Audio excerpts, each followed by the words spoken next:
let's go and give you a little bit more insight into the Dutch language.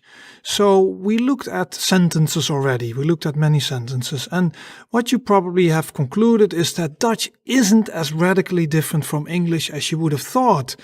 A lot of words actually sound the same as in English. So for example, hallo, which is hello, welcome, which is welcome, coffee, which is coffee, actually sound the same. And sentences are remarkably similar, like sentences in English. So I'll show you some examples.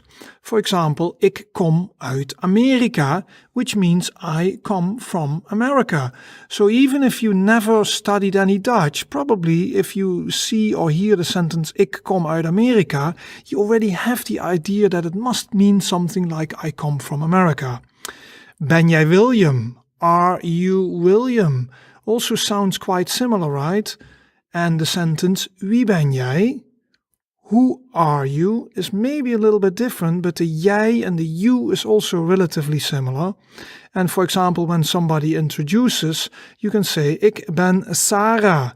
I am Sarah. So that is to introduce yourself. So people talk, especially in the Netherlands, people say the Dutch language is a really difficult language to learn. But that is actually not true. The Dutch language is, especially for English speakers and German speakers, not that difficult to learn. It would be maybe in the top 10 easier languages to learn actually, because there are so many similarities. Okay.